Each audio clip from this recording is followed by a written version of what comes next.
The social cost of carbon, SCC, is the dollar value of the future climate damages from emitting an additional ton of carbon dioxide. During the George W. Bush and Barack Hussein Obama's rush for foreign policy wins to blame for crisis in Myanmar, White House official mock-dying McCain at internal meeting Trump's confirmation chaos in perspective more administrations. The SCC was used in regulatory cost-benefit analysis. The SCC is also the starting point for thinking about the appropriate magnitude of a carbon tax to reduce carbon dioxide, CO2, emissions. Over the past year, the SCC has come under attack both from the administration and from Congress. Last fall, the administration substantially reduced the value of the SCC by using, incorrectly, a higher discount rate and a narrow construction of domestic benefits. Most recently, uncertainty about the size of the SCC has been used as an argument for a House resolution opposing a carbon tax.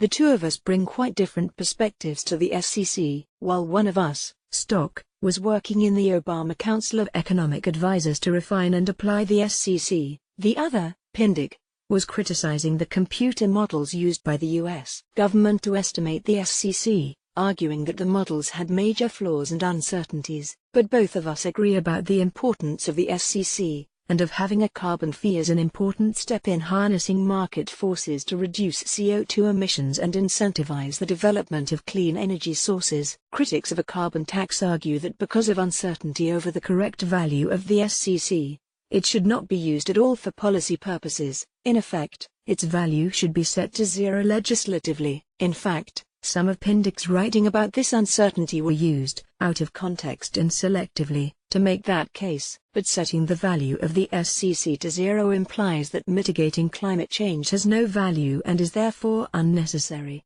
The idea that uncertainty means we should do nothing is completely illogical.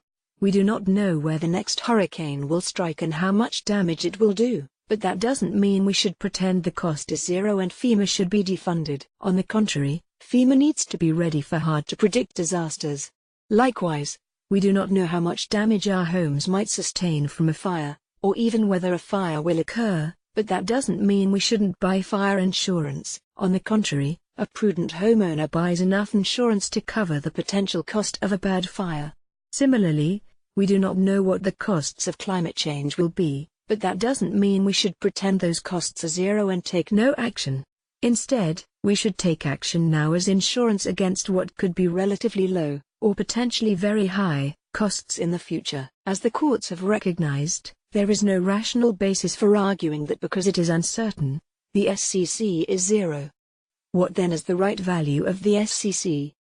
That is a tough question that both of us have thought about a lot.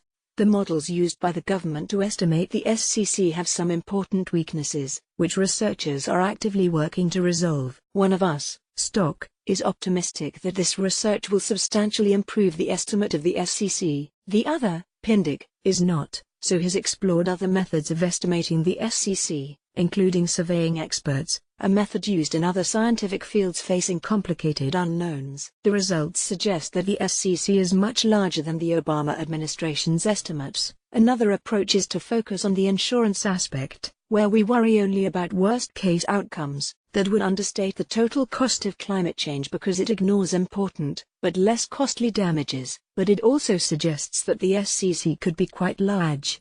The two of us have been on different sides of the academic debate over the SCC, but we agree that while we can't pinpoint the value of the SCC, it isn't zero.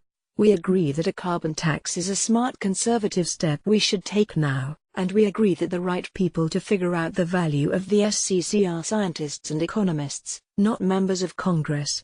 Robert Pindig is the Bank of Tokyo Mitsubishi Professor of Economics and Finance at the MIT Sloan School of Management. James Stock is Burbank Professor of Political Economy, Department of Economics and Harvard Kennedy School, Harvard University.